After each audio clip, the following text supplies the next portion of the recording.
Retour des rangs, c'était dédié à mon père et à mon frère que j'ai perdu à ce moment-là.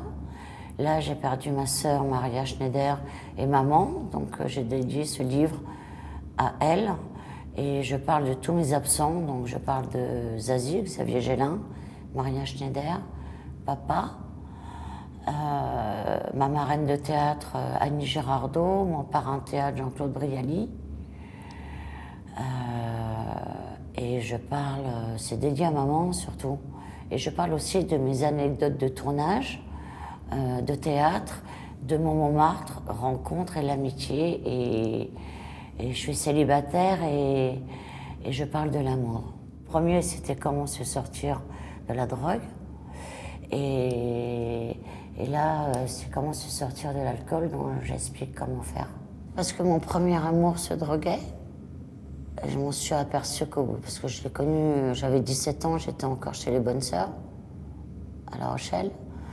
Et je m'en suis pas rendu compte, il m'a fallu 3 ans pour me rendre compte. Donc j'ai pris ma première ligne comme ça. C'est de la merde.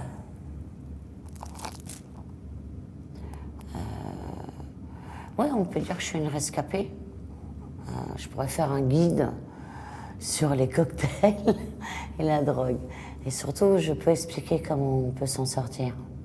C'est quand mon père m'a amené à mon premier festival de Cannes, j'avais 15 ans, pour la nuit de Varenne des Toscola. Papa jouait dedans. J'étais habillée en répéto, parce que je faisais de la danse classique. Et là, mes seins sont arrivés, et puis ça ne m'a pas gênée. Puis au début, j'étais quand même secrétaire. T'appelais ça le bonjour. Il n'y avait pas Internet, il n'y avait pas... et de faire des photos de nus m'a permis de gagner de l'argent. Puis papa m'a rien dit. Il m'a dit, bah, tu fais comme ta sœur Maria. Tu vas sur le terrain, ma fille. Et papa m'a payé juste une chambre de bonne.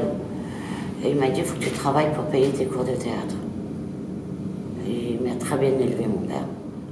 On vivait dans la joie, dans le bonheur. Ma mère se réveillait à midi, son petit café au lait, et je savais qu'elle se réveillait parce qu'elle avait des canaris. Et elle m'a appris à siffler.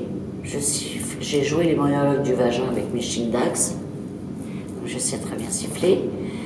Et ma mère se réveillait.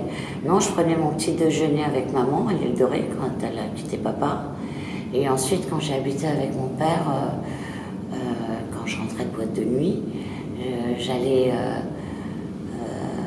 dans son lit, il me lisait les poèmes qu'il avait écrits la nuit. Et le matin, je le réveillais, c'était un bonheur.